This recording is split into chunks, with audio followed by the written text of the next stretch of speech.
So let us see what do we have here for you guys this afternoon in this channel naman. So just take only what resonates. And thank you so much, Archangel Michael, Guardian Angels of Collective. So let us see what do we have here for you.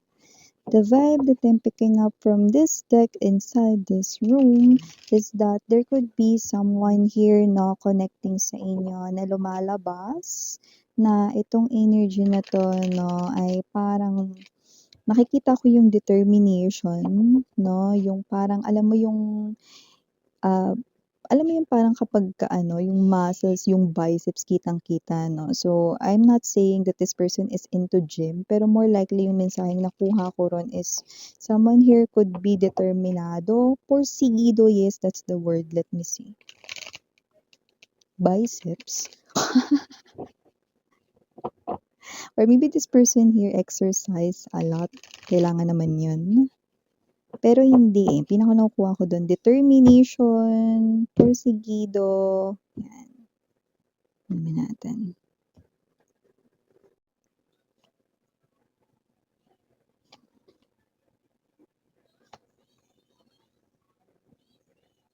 Kung sino man 'tong energy na 'to sinusundan ka niya 'no, ay nakikita ko rito. Five of Air, okay. Ace of Earth energy, Hangman, okay. Napag-isip-isip na ano, Ten of Fire, center ng reading, core energy niya, Eight of Air now, okay.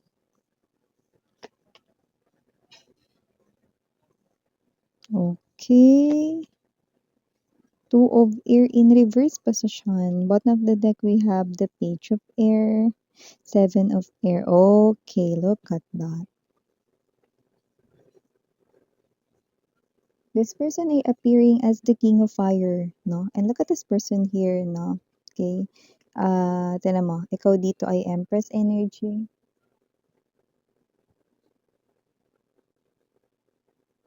Okay. So, kung sino man 'tong energy na 'to, no, so nakikita ko rito, no, handa or gusto niyang muling sumugal sa'yo. Oh, okay. High pitch yarn. So, kakaloka. Sino mo 'tong energy na 'to na with the full card energy, handang muling sumugal. Full card energy is an energy of someone who wants to take risks, someone who wants to take chance again. And I do see that this person yung 18 here na napag-isip-isip niya rito, no, na center ng reading, 10 of Wands energy. Etong person na to, no, ay nakikita ko na gumagawa rito, no, ng pamamaraan or paraan dito, no, upang kanya ritong disiplinahin ang kanyang sarili, no, at gumawa rin dito ng mga paraan na nakikita kong malaki na bahagi ng oras niya sa bawat araw ay ginugugol lamang sa pagpaplanong ito. Ayan o. So whatever the case may be, hindi siya naka-focus talaga sa kanyang trabaho kung nagtatrabaho siya or kung siya man ay may ginagawang ibang bagay, no? Hindi siya nakaka-focus sa panonood, sa paglalaro, no, ng mga games or whatever, no? Wala yan. Okay? Yan ay mga parang mga singit lang sa kanyang araw-araw, no? Kasi nakikita ko dito na itong tao na to, no, it's like, it's now or never. Ayan, no? Diba? Wow, chonda, kasi naman 'tong energy na 'to na I do see that this person right in here na yung sinabi ko ay, "Wow, chonda, that's dope." Ibig sabihin, okay. So whatever the case may be, just take only what's resonate here para sa'yo, guys. And yeah, bago natin pag-usapan ito more, batiin muna natin everybody. Hi and hello there everyone, my name is Yan. Welcome new subscribers, returning Eastern buyers. Thank you sa inyong walang sawang love and support for me. At hindi niyo pa alam, meron pa tayong main channel link down below lang sa ating description box. So if interested, i-click lang yan para makarating po kayo there. Everyday nag-upload tayo ng collective readings for all signs doon. At wala po tayong gender dito sa bahay, lalaki, LGBT, lahat ay welcome. Possible din mag-switch ng roles. General reading kasi ito ay at the end of the day, lahat ay may free will na free mong gamitin anytime, anywhere. So nakikita ko nga rito Mars. At ang gender dito, first nakikita ko dito na mare-pare LGBT, I do see that this person right in here 'no, ay lumalabas bilang someone dito 'no, na siya ito na ex mo of course, this is your past lover right in here 'no, na puwedeng dati naging kalkulado siya 'no, sa kaniyang mga nagiging galawan here for you guys 'no, kasi ikaw yung mas laging nagbibigay. Ikaw yung mas laging nagpapakita 'no, ng interes sa kanya 'no, kaya nagiging komportable lang siya, keeping it chill sa inyong relationship 'no, and yun nga yung nakita ko sa kanya ritong mga movements way back then. Okay, sorry about that commercial mga babes. Balik tayo sa ating pinag-uusapan dito. So definitely this energy is none other than your ex-lover. Pero sa nakikita natin dito parang medyo nagkulang nga siya rito, na masyado siya naging komportable. Alam niyo naman, no? Sa isang relationship, no, kapag nakikita minsan ng isang partner, no, yung partner niya na todo bigay sa pagmamahal, no? Kumbaga parang kayo ito, no, na binibi niyo siya. Alaga talaga aruga mga babes 'no, kulang na lang talaga pulbusan niyo siya ng BB powder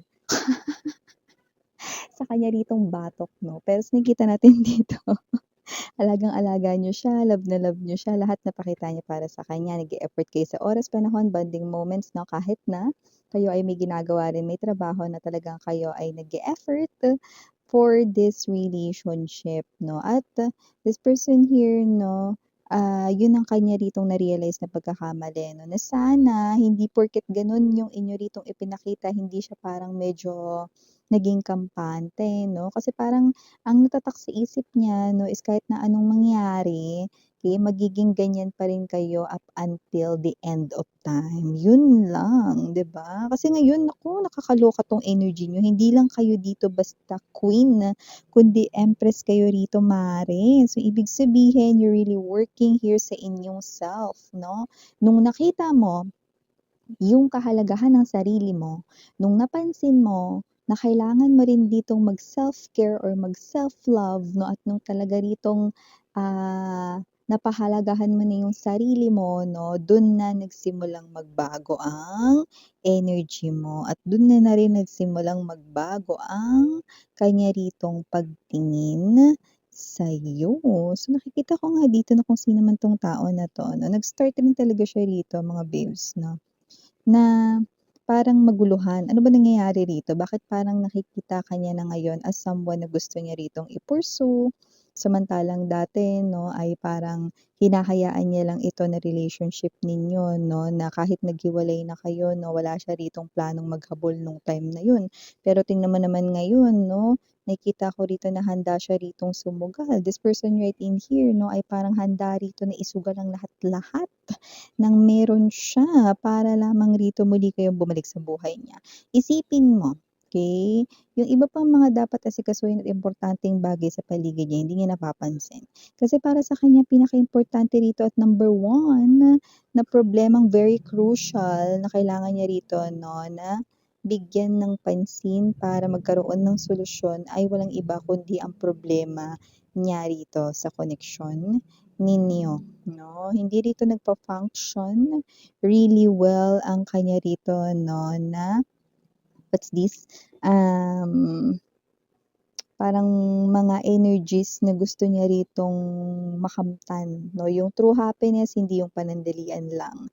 Yung talagang feeling secured sa relationship sa'yo niya lang naramdaman. So may mga gano'n siyang klase rito ng sentimiento and I do see that this person I don't know, sino ba dito ang mahal ang ulan, 'yan 'no? Maybe this person here loves rain or meron siyang experience with rain, just take only what resonates or baka ikaw 'yun, okey? O baka dati 'no, nag-share kayo sa isang payong lang.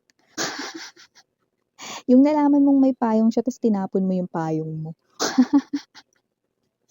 para share kayo, yun 'no. Ay yung iba nagkataon siguro wala kayong payong na pero dun sa payong na yun talaga nagsimula ang lahat. Anong kulay ng payong niyo?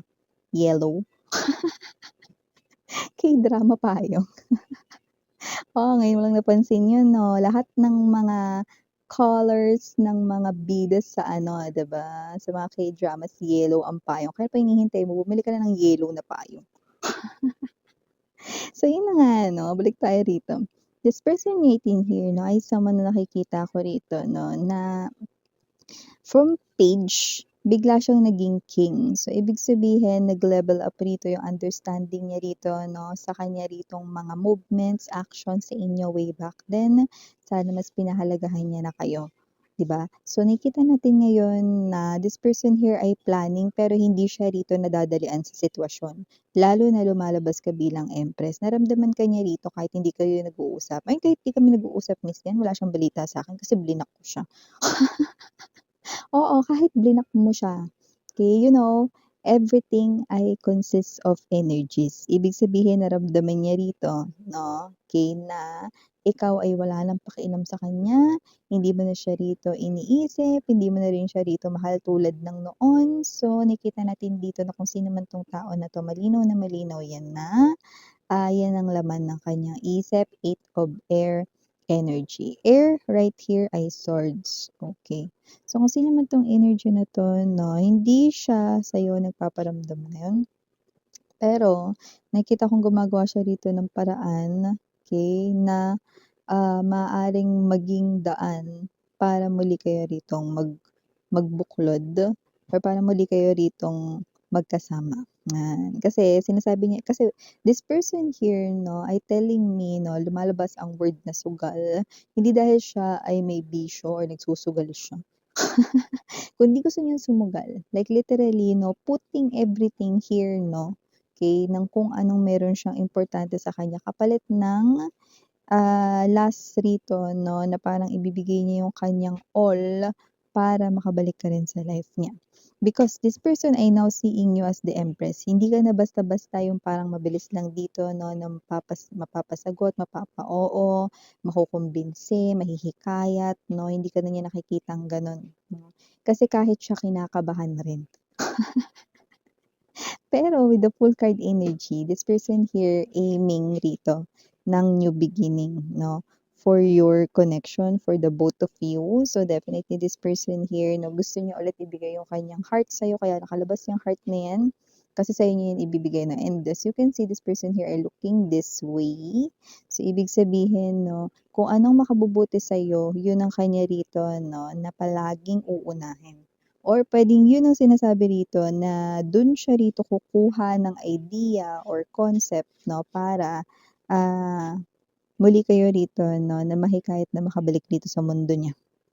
So, this person here na nakikita rin natin dito na posibleng nagsa-spy sa inyo rito na online na possible na nakikita niya ang inyo ritong social media accounts, pero puwede rin naman na nakikibalita rin with other friends na parehas pang konektado sa inyo. Siyempre naghiwalay kayo 'no, puwedeng kayo lang, pero yung mga tao sa paligid puwedeng patuloy pa rin ninyong kinakausap, 'yan. So, nakita ko rin dito that this person here with the page of air energy, okay, hindi niya ito sinasariling lahat. So, nagiging open siya rito sa mga tao, sa mga pinagkakatiwalaan lang niya. Okay, kunyari ka-close niya rito yung pinsan niya, or baka may best friend siya, or baka may mga close friends siya, mga ganyan.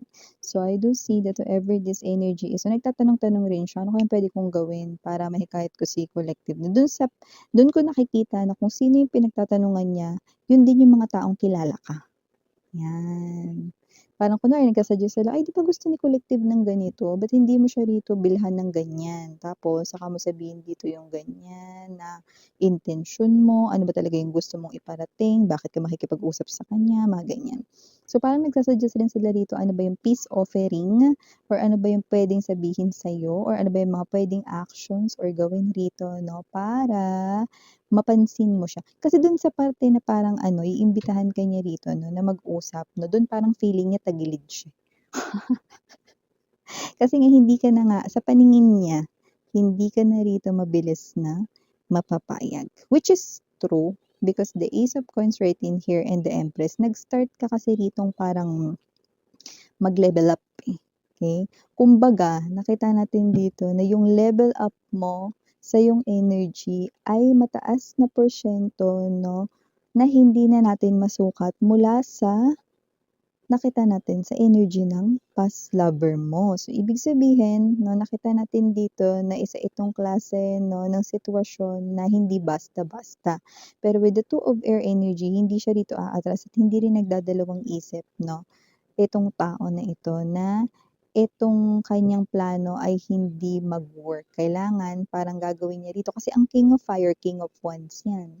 Hindi tumatanggap ng no or rejection ang King of Wands. So, ibig sabihin, itong tao na to, no, ay nakikita natin dito na gagawin dito ang lahat ng pwede niya pang magawa rito. Kaya medyo natatagalan siya rito, no, sa pagpaparamdam sa inyo kasi ayaw niya rito yung mga ginagawa lang ng mga iba na hi, hello, yan, no. Para sa kanya, yun ay mga super liit na mga bagay, no, na maaaring hindi pansinin, no, or mas lalong i-ignore. Lalo na ngayon, nakikita ka niya with the high level of energy na ang dapat lang sa'yo ay ang trato ng isang queen, king, ganong klase ng energy, no? But you are the empress, ibig sabihin, mas mataas pa yung pwedeng iniisip niya ritong expectations mo rito sa kung anong gagawin niya. Kaya, mag-expect ka rito ng something na nakikita ko na hindi rito ordinaryo, like extraordinary na gagawin ng taong ito. So yeah, initials that I'm seeing writing here, capital letter F, capital letter K, capital letter E,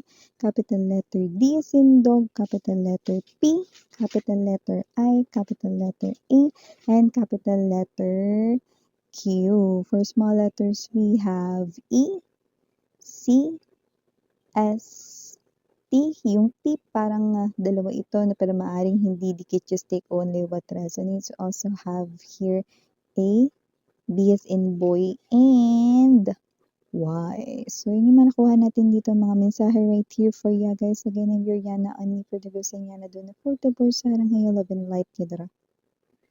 Ani.